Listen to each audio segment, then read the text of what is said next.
Bungou Stray Dogs, episode 17 review. You start off with this episode with Atsushi and Kyoka.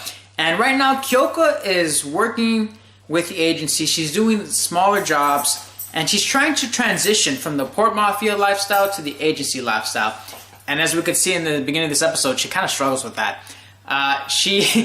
Her job is to give some evidence to a judge, and at first they don't allow her pass. Now, I thought that guard looked a little shady for a second. I'm not so sure, but he kind of looked like that other character later on in the episode from the guild. I'm like, is that guard kind of shady? Is he not letting her in on purpose? But apparently not. He was just some whip guard, because apparently she throws out the electricity and she runs right past him. So I'm like, okay, nothing special, I think.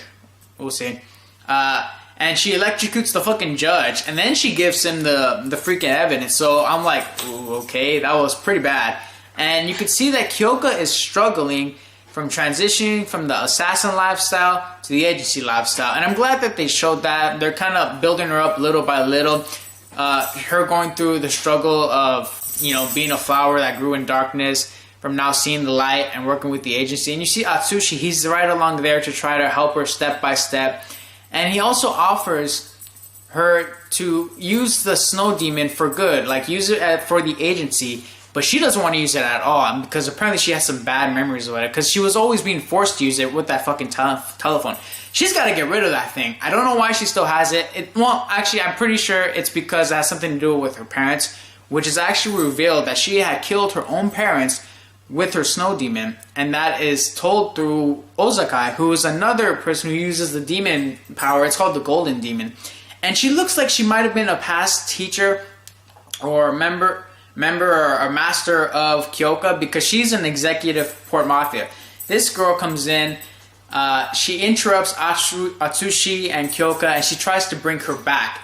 And from the rest of this episode, everything turns to shit. The pacing, the action.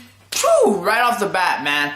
Like, we get into like a three-way war. I'm like, what the fuck? Man, everything's going fast. The pacing, I'm like, this felt more than like 2 chapters. It must have been like 2 chapters of manga or whatever. It just like went really fast for me. I'm like, whoa, shit. So you got Kyoka revealing her past being a little more revealed through Ozakai, because she's trying to bring Kyoka back to the port mafia. And Atsushi doesn't want any part of it, and he wants to attack her, and he's obviously not like fast enough, or he's not going all ham berserk mode with his were-tiger power, and she basically kicks his ass. And I'm thinking, man, okay, these freaking snow demons, or these demons, are pretty powerful. They kind of remind me of tiny little mini puppets from like Sasori and Naruto, or you could think like maybe a Susanoo type from Sasuke. That's what it kind of reminds me of a little. Anyway, what I liked about Kyoko's character is that it looks like she gives in to Ozakai, and she wants to go back to the port mafia for Atsushi's sake, but then she tries to attack her, and I'm like, okay, good, you're taking lead. You're growing as a character little by little, but then she reverts back when Ozakai brings up the death of her parents, and that she was the one that caused it through her snow demon. And then she begins to walk back with her. And I'm thinking, okay, there's obviously some struggle with her getting through what type of person she is. And I'm glad that they're showing that. She's going in and out. It's not going to be perfect for her right off the bat. And Kyoka's going to grow little by little. Like, I didn't want her character to be the type of, I can get over all this. I can just go to the agency like nothing. But it's obvious that she's going to struggle with her transformation. Now, after that first half, this is when everything turns to shit, because you have the port mafia.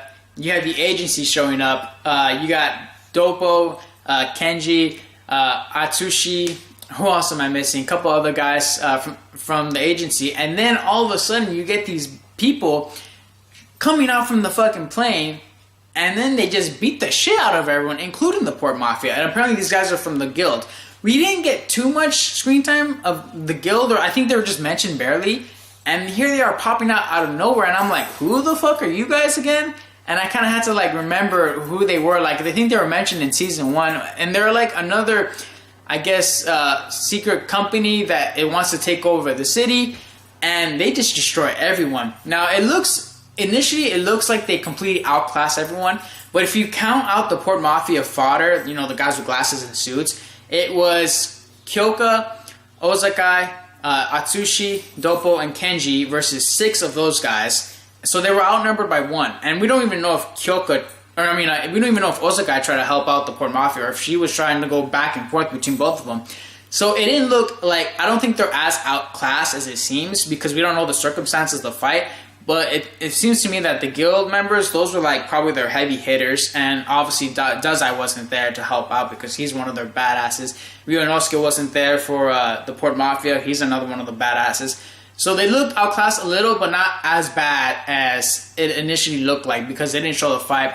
Different circumstances. So you basically, this becomes a 3-way war, except Kyoka is missing. And it didn't look like the guild wanted her. You know, I don't know why would they want her. I think she just ran off on her own, or who knows, someone might have kidnapped her because Ozakai doesn't know where she is. And then we got a scene of Dazai, and he's gonna torture her, and I'm like, oh shit, man. Just more insight on who Dazai was, including that flashback we had a couple episodes back. He pulls all the freaking rubber gloves. He's like, I'm gonna torture you now for this information. Dazai scares the shit out of me sometimes, man. Now, with this 3-way war going on, in order for whoever's going to win, it all depends on how the leader and how he makes the decisions going on from now. Now, I kind of thought it was really stupid when the president decided to go out in public. And yeah, you're powerful and no assassin's going to take you out, a normal assassin, but that's really risky. I felt like the president was kind of cocky when he went out because I think he underestimated his opponent. Like, yeah, he beat the crap out of the assassins to try to kill him, but then they were able to get like a tracking radioactive sludge shit on his arm, and they were able to lead them to their next hideout because he's trying to move his agency to a new area, and it looks like an underground church or something like that, and he basically leads everyone right to them. Now, unless this is a trap that he's setting up for them, then yeah, I'll applaud him for that, but that was kind of really risky. Because now you got the guild knowing where you are, the Port Mafia, and everyone wants to take out everyone. Now, we have enough information on the Port Mafia, we have enough information on the agency, and I want to know more about the guild, because I kind of don't want it to be like another cliche, just, oh, I want to take over the city.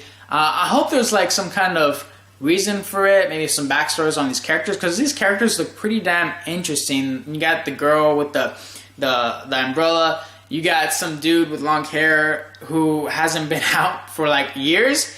And I'm like, these guys look pretty interesting. And I want to see the backstory and how this guild was built. And I need more because I don't feel like we got enough of them. And I don't even think we got them at all in the first season. I'm trying to remember here. I think they were just mentioned. So basically, 3-way war that's coming up in these next couple episodes. Everything just like went to shit and everything's going fast. And I'm like, man, jeez.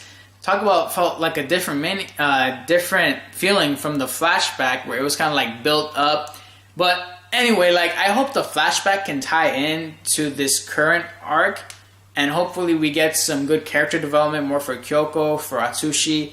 We find out more about everyone else. Kenji, I want to know more about these characters. I want to know what the reason is behind this war and what everyone is after, other than just, oh, control of the city. Because I'm like, okay, that's a little cliche. But the only thing I don't like is I thought the president was a little stupid, unless he's leading to the trap. If he doesn't do that, then I still think that was pretty damn stupid of him to just walk around and about and leaving himself completely vulnerable.